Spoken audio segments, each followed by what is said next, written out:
السلام علیکم ورحمۃ اللہ الحمدللہ وحدہ والصلاۃ والسلام علی من لا نبی بعد اعوذ باللہ من الشیطان الرجیم بسم اللہ الرحمن الرحیم واتموا الحج والعمرۃ للہ۔ یہ آیت مبارکہ آج ہم شروع کر رہے ہیں سورہ بقرہ کی 196 نمبر آیت، اور یہ 196 نمبر آیت بڑی ہے اور مکمل ہو رہی ہے 24ویں رکوع۔ واتم الحج والعمرۃ للہ، اور تم حج اور عمرے کو مکمل کرو، پورا کرو۔ فإن أحصرتم، اگر تمہیں روک لیا جائے جنگ کی حالت میں، یا ان دنوں میں کفار کوئی چڑھائی کر دے یا آپ کا راستہ کو روک دے، تو فما استيسر من الحج، تمہارے پاس جو میسر ہو پھر اس کو تم قربان کر دو۔ اس کا پرسپیکٹو یہ ہے کہ ایک تو جو اہل قریش تھے،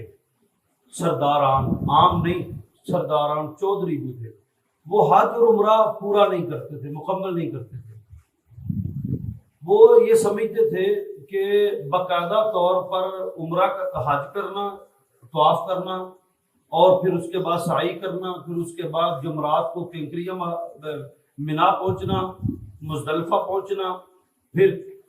خطبہ سننا، پھر کنکریاں مارنا اور سر مڈانا، یہ اتنے سارے جو کام ہیں یہ عام آدمی کے لیے ہیں۔ ہمارے لیے صرف طواف کرنا اور سعی کرنا صفا مروہ کی، اور پھر مزدلفہ میں منا میں جا کر خطبہ سننا، اس کے بعد پھر ہمارا بعد میں وہ اپنے غلاموں کو بھیجتے تھے، جا یار تو کنکریاں ماریا، اگلے دن کسی کو بھیج دیتے، پھر اس کے بعد سر بھی نہیں منڈواتے تھے، وہ بھی سر منڈوانا جو ہے وہ فخر کے خلاف سمجھتے تھے۔ ایک تو یہ مسائل تھے ان کے اندر۔ دوسرا، حالانکہ اس سے پہلے حج کے بہت سارے مناسک موجود تھے، وہ ان میں بھی کمی کوتاہی کرتے تھے۔ جب نبی اکرم صلی اللہ علیہ وسلم آئے تو آ کر آپ نے مکمل حج کے مناسک سکھائے، اور وَأَرِنَا مَنَاسِكَنَا وَتُبْ عَلَيْنَا إِنَّكَ أَنْتَ التَّوَّابُ الرَّحِيمُ۔ تو یہ دعا جو حضرت ابراہیم اور اسماعیل نے مانگی، یہ دعا پوری ہوئی نبی اکرم صلی اللہ علیہ وسلم کی ذات مبارکہ پر، کہ حج کے وہ تمام مناسک جو قیامت تک پھر قائم رہیں گے انشاءاللہ اور رہنے والے ہیں، وہ محمد رسول اللہ صلی اللہ علیہ وسلم نے آ کر سکھائے۔ ایک تو اس میں ان کو یہ بات کہی جا رہی ہے کہ وَأَتِمُّ الْحَجَّ وَالْعُمْرَةَ لِلَّهِ، حج اور عمرہ جتنا بھی ارکان اس کے ہیں ان کو مکمل کرو، ان کو پورا کرو۔ اس میں کوئی تقسیم نہیں ہے اسلام کے اندر کہ ماڑے واسطے گھٹ عبادت، تگڑے واسطے جڑی ہے، تگڑے کے لیے کم عبادت اور ماڑے بندے کے لیے یہ کوئی معاملہ نہیں ہے۔ سب کے لیے عبادات کا پیمانہ اللہ کے نزدیک برابر ہے۔ وَأَتِمُّ الْحَجَّ، بلکہ رسول اللہ صلی اللہ علیہ وسلم نے فرمایا، ایک حدیث ہے، آپ نے فرمایا کہ غریب آدمی امیر آدمی سے 50,000 سال پہلے یا 5,000 سال پہلے جنت کے اندر داخل کر دیا جائے گا۔ تو اللہ کے رسول صلی اللہ علیہ وسلم سے پوچھا کہ یار یہ کیا معاملہ ہے؟ آپ نے فرمایا تیرے پاس کتنا مال ہے؟ اس نے آدھے منٹ میں گن کر بتا دیا میرے کو اتنا مال ہے۔ تو آپ نے فرمایا ابو بکر صدیق بتاؤ تمہارے پاس کتنا مال ہے؟ انہیں تھوڑا وقت لگ گیا، ٹائم لگ گیا۔ تو حضرت عثمان کو بھائی تمہارے پاس کتنا مال ہے؟ انہوں نے اس کو بھی زیادہ ٹائم لگ گیا اپنا حساب دینا۔ تو لہذا یہ حساب ہے کہ یہ جس کے پاس جتنا مال ہے، جتنی اس کی زندگی کی سروس اور جتنا وہ زیادہ مصروف رہا ہے، حالانکہ دن ایک جیسے ہیں، سب کو دن 24 گھنٹے والے ملے ہیں، تو دن یہی ہے، ہفتے یہی ہیں، مہینے یہی ہیں، لیکن حساب کتاب میں زمین آسمان کا فرق ہوگا۔ تو وَأَتِمُّ الْحَجَّ وَالْعُمْرَةَ لِلَّهِ، اور حج اور عمرے کو تم اللہ کے لیے مکمل کرو۔ فَإِنْ أُحْصِرْتُمْ، اگر تمہیں کوئی روک لیا جائے جنگ کی کیفیت میں، کسی حالت میں تیرا راستہ روک لیا جائے، جیسے کہ رسول اللہ صلی اللہ علیہ وسلم کو خواب آیا کہ میں عمرہ کر رہا ہوں، اگلے دن پھر خواب آیا میں عمرہ کر رہا ہوں، نبی اکرم صلی اللہ علیہ وسلم نے اعلان کر دیا کہ آؤ بھائی عمرہ کرنے نکلنا ہے، عمرہ کرنا ہے۔ صحابہ کرام کو لیا، آپ عمرے کے لیے نکلے، لیکن اصل میں وحی کا مطلب یہ تھا کہ عمرہ اللہ آپ کو کروائے گا، لیکن یہ نہیں تھا کہ ایسے سال ہی کروائے گا۔ اب رسول اللہ صلی اللہ علیہ وسلم تو چونکہ خواب آیا تو خواب وہی ہوتا ہے تو نکل پڑے، حدیبیہ کے مقام پر جا کر روک لیے گئے، پھر عمرہ پھر وہ نہیں کر سکے، پھر شروط و شرائط طے ہوئی، پھر اسی میں وہ شرط ہے نا، حضرت علی رضی اللہ تعالیٰ عنہ نے پھر مابین مشرکین مکہ اور اہل اسلام کی جو معاہدہ لکھا، تو وہ ایک اسٹرکٹ جو ہیں وہ شرطوں کے ساتھ واپس پھر آئے، ان کی بڑی سخت شرطیں مان کر پھر واپس آئے حدیبیہ۔ پھر اسی پر جہاں روک لیا گیا پھر آپ نے اعلان کر دیا کہ بھائی تم اپنے اپنے سر منڈواؤ جو کہ حج کے موقع پر یا عمرے کے موقع پر کیے، اور جو قربانیاں لے کر آئے تھے ان کو تم یہاں پر ہی ذبح کر دو، یہاں سے واپس چلتے ہیں۔ فائنو صرف تم اگر تمہیں روک لیا جائے، یا کہ خود ایک آدمی ہے، اکثر ایسا ہوتا ہے کہ ایک آدمی یہاں سے نکلا ہے اور ابھی جدہ ایئرپورٹ اترا ہے، اس کی طبیعت اتنی سخت خراب ہو گئی کہ وہ ڈائریکٹ ہاسپٹل گیا۔ اب ہاسپٹل سے ڈسچارج ہوا تو وہ اپنے کمرے میں آ گیا، جو بھی اس کا کوئی ہوٹل تھا، وہ مکے جا ہی نہیں سکا۔ تو اسے چاہیے کہ پھر وہ کوشش نہ کرے مکے جانے دی بھاج کے، بس وہاں پر ہی وہ اپنے سر منڈوائے، اور جو اگر اس نے قربانی کرنی تھی تو وہ قربانی کرے اور وہاں سے پھر واپس آئے۔ تو اللہ رب العالمین اس کو پھر موقع دے دے گا، نیت کے اوپر اس کو اجر عطا اللہ رب العالمین کر دے گا۔ ایسا بھی ہو سکتا ہے۔ فمستیسر، جو میسر ہو تمہارے پاس، من الحد، حد خودی کہتے ہیں حج کے جانور میں، حج کے موقع پر ذبح کیے جانے والا جانور جس کو حاجی ذبح کرے اس کو خودی کہتے ہیں۔ حد یہ اسلام نے کہا، جو عام ہے اس کو ہم اضحیہ کہتے ہیں۔ اضحیہ قربانی کا جانور، یا پورے باقی عرب کے اندر بھی جتنے بھی جانور ذبح ہوں تو وہ اضحیہ قربانی کے جانور، لیکن جو حج کے موقع پر جانور ذبح کیا گیا ہادیہ۔ ولا تحلقوا رؤوسکم، اور اپنے سارا نہ منڈواؤ، حتی یبلغ الہدی محلہ۔ اب پہلا حکم ختم ہو گیا ہے کہ تمہیں جہاں میسر ہے اپنی قربانی کر دو، لیکن اگر کسی کو حج کرنا مکمل اللہ نے اس کو توفیق دی، اس کو راستے میں روکا نہ گیا، بیماری نہ ہوئی، تندرستی کے ساتھ جب اس کو حج کرنا نصیب ہو گیا، اگلا حکم پھر شروع ہو گیا کہ اس کے لیے کیا حکم ہے؟ وَلَا تَحْلِقُوا رُؤُوسَكُمْ، اور وہ اپنے سر کو نہ منڈوائے، حَتَّى يَبْلُغَ الْهَدْيُ مُحِلَّهُ، جب تک کہ قربانی اپنے اصل مقام کو نہ پہنچ جائے۔ جہاں پر قربانی کرنی ہے منا کے اندر، قربانی جب تک نہیں پہنچ جاتی اس وقت تک، منا کے اندر قربانی پہنچنے سے مراد کیا ہوتا ہے کہ خود بھی وہ منا میں پہنچا۔ نبی اکرم صلی اللہ علیہ وسلم نے سختی کے ساتھ منع کیا ہے، جب تک کوئی عید کی نماز نہیں پڑھ لیتا وہ قربانی نہ کرے۔ نبی اکرم صلی اللہ علیہ وسلم ایک دفعہ عید کی نماز پڑھانے کے لیے جا رہے، دیکھا کہ بندے نے دروازے کے بکری ٹائی ہوئی، انہیں ذبح کی، کھال لا رہا۔ آپ نے فرمایا یہ تو نے کیوں کیا ایسا؟ اب اس کی نیت دیکھے، کہتا اللہ کے رسول صلی اللہ علیہ وسلم میرا ہمسایہ رات بھوکا سویا ہے، ہیومینٹی اور انسانیت چارٹر چوک کے پھرنے والے، اور وہ نکلے ہوئے ہیں شریعت کے دائرے سے بھی باہر، ان کو یہ ہے کہ ہیومینٹی اور انسانیت سے بڑھ کر کوئی چیز نہیں ہے۔ اس نے کہا اللہ کے رسول میرا ہمسایہ رات بھوکا سویا ہے، میرا دل تڑپ گیا کہ میں قربانی ٹالی۔ آپ نے صلی اللہ علیہ وسلم نے فرمایا ھذا شأت ایک عام جانور ہے، قربانی نہیں، تم تو بانٹو، حلال ہے، جائز ہے، سب ٹھیک ہے، لیکن قربانی نہیں ہے۔ قربانی اسی کی ہے جس نے عید کی نماز پڑھی ہے، اور قربانی عید کی نماز کے بعد ہے۔ جاؤ جا کر ایک اور جانور لو اور عید کے بعد اس کو ذبح کرنا۔ یہ عام بکری ہے جو تو نے ذبح کر دی، یہ ہے ہیومینٹی بھی شریعت کے دائرے کے اندر، انسانیت کے درس بھی شریعت کے دائرے۔ اگر کوئی مسلمان ہے، اگر کوئی ملحد ہے، لبرل ہے، سیکولر ہے، تو اس سے تو ہماری بات ہی نہیں ہے نا۔ تو یہاں پر حکم ہے کہ جب تک وہ قربانی اور وہ خود قربانی کرنے والا حاجی منا تک نہیں پہنچ جاتا، یہی مشرکین جو سردار کرتے تھے اتنے نہیں سی پہنچتے کہ کسی نے ہاتھ قربانی کلا دیتے سن بھی قربانی کرتے ہو۔ تو ابھی بھی انہوں نے بڑا اچھا انتظام کیا ہے، لوگوں کو بتاتے ہیں کہ تمہاری جو قربانی ہے، جمع پیسے کروائے جاتے ہیں جب حج کے موقع پر، تو وہ بتاتے ہیں کہ تہاڈی قربانی اینے بجے ہوئے گی، تسی انہیں تو پہلے اتنے پہنچنا، یہ کوشش کرتی ہے۔ تو جب تک وہ قربانی کی جگہ پر نہ پہنچ جائے، فمن کان منکم مریضا، ہاں اگر کوئی تم میں سے مریض ہو جائے، مسافر مریض ہو جائے، کسی کو مرض لاحق ہو گیا ہے، او بھی اذن من راسہ، یا وہ اب یا قربانی کرنے کا حکم بھی یہاں ختم ہو گیا ہے، اب نیا حکم شروع ہو گیا ہے۔ نیا حکم یہ ہے کہ حج کرنے کے دوران یا عمرہ کرنے کے دوران کوئی بیمار ہو گیا ہے، دوران کر رہا ہے، ابھی اس نے طواف کیا ہے، اور سائی نہیں کی، بیمار ہو گیا اتو ہی ہاسپٹل تو اس کو چاہیے کہ وہ یا تو ایک بکری ذبح کرے اللہ کے لیے،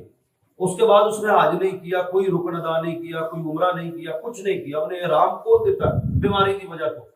تو اس کو چاہیے کہ وہ یا تو ایک جانور ذبح کرے وہاں پر، اگر وہ ذبح نہیں کر سکتا تو پھر 10 روزے رکھے گا، 4 وہاں پر اور 6 واپس گھر آ کر اپنے علاقے میں جہاں کہیں بھی ہو اپنے علاقے میں، اور وہ ہے عید کے فوراً بعد جو ہے 10 کو عید ہے تو عید کے فوراً بعد رکھ لے یا اس سے پہلے رکھ لے، حج کے دوران اگر وہ رکھ سکتا ہو روزہ تو رکھ لے، اگر وہاں پر ہے وہاں پر موجود 4 دن روزے وہاں رکھے اور 6 واپس آ کر رکھے، 10 روزے رکھے تو پھر اس کے لیے جو ہے وہ اس کا کفارہ ہے۔ یہ حکم میں اب اس کی آیت پڑھتا ہوں۔ فمن کان منکم مریضا، اگر ہو گیا کوئی حج اور عمرے کی تکمیل کے دوران بیمار، او بھی اذن من راسی، یا اور سر دے وچ کوئی بیماری پھٹ گئی، یعنی کہ جیسے کہ حضرت عبداللہ بن زبیر کو اٹھا کر نبی اکرم صلی اللہ علیہ وسلم کے پاس لے کر آیا گیا، ابھی انہوں نے سعی کرنی تھی تو اللہ کا رسول دیکھے میری جوئیں میرے سر کے اوپر گر رہی ہیں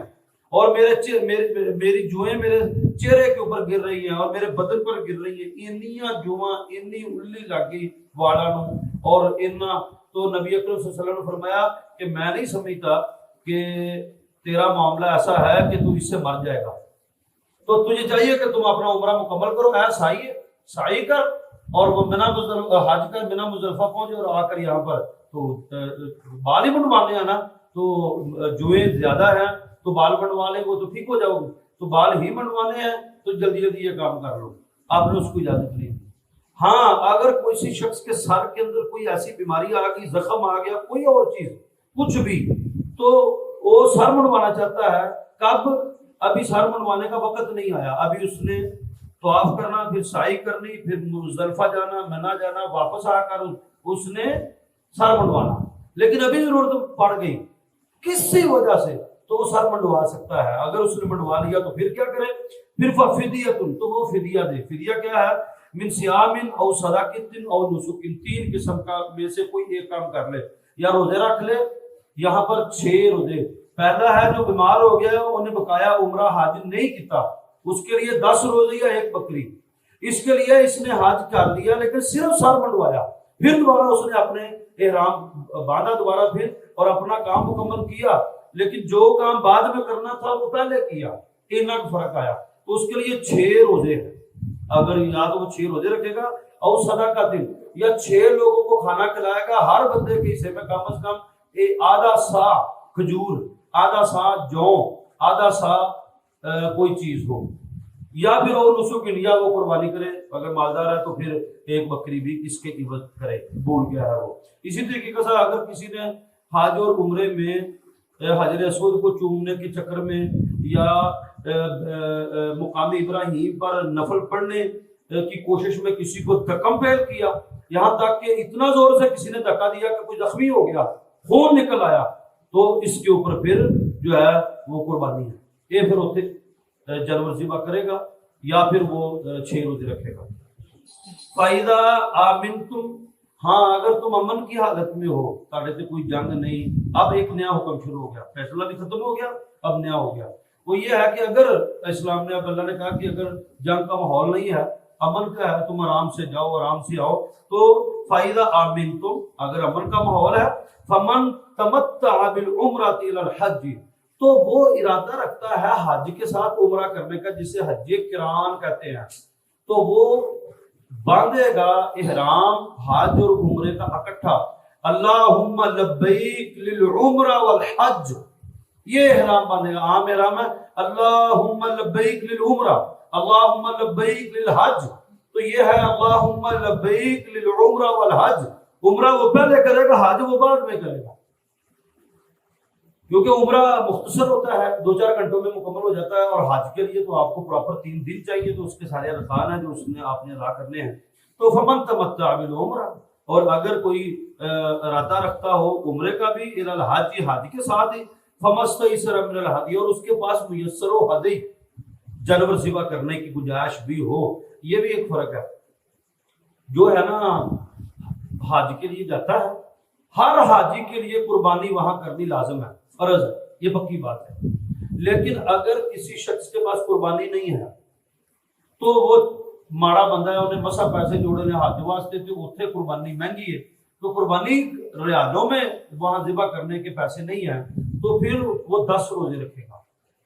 4 وہاں پر 6 واپس آ کے، بس وہ حج اس کا ہو گیا۔ اور حج کے لیے قربانی فرض تھی لیکن وہ مالدار نہیں تھی، جیسے یہاں پر ہے قربانی اسی کے اوپر ہے جو جس کے پاس پیسے ہیں، جس کے پاس مال نہیں ہے اس کے لیے قربانی نہیں ہے۔ لیکن یہاں پر اگر قربانی نہیں ہے تو اس کا اوپر کوئی جرمانہ بھی نہیں ہے۔ لیکن حج کے موقع پر اگر کسی کے ضروری ہے کہ وہ قربانی کرے، اگر وہ قربانی نہیں کرتا، ماڑا بندہ ہے، حالات نہیں ہے، مسوں پیسے پڑ چڑھ کے حج کے لیے پہنچا ہے، تو پھر وہ 10 روزے رکھے، 4 وہاں 6 واپس آ کر، تو قربانی کے عوض فدیہ مکمل ہو گیا۔ فمستیسر من الہدی، اگر اس کے پاس میسر ہو ذبح کرنے کے لیے جانور بھی، تو فمن لم یجد فصیام 3 ایام فی الحج و7 اذا رجعتم، تو پھر یا تو وہ وہاں پر قربانی ذبح کر دے حج کا، یا پھر وہ کرے کہ 3 روزے، یہاں پر ہے 3 روزے وہاں رکھے، یا 4 روزے وہاں رکھے اور 6 روزے ادھر رکھے، یا 3 روزے وہاں رکھے اور 7 روزے واپس آ کر رکھے۔ 3 ایام، اور 4 روزوں کی دلیل حضرت عبداللہ بن عباس رضی اللہ تعالیٰ عنہ کی ہے۔ 3 ایام فی الحج و7 اذا رجعتم، جب وہ رجوع کر کے واپس اپنے گھر کی طرف لوٹے تو 7 آ کر روزے رکھ لے، تو اس کے 10 تلک عشرۃ کاملۃ،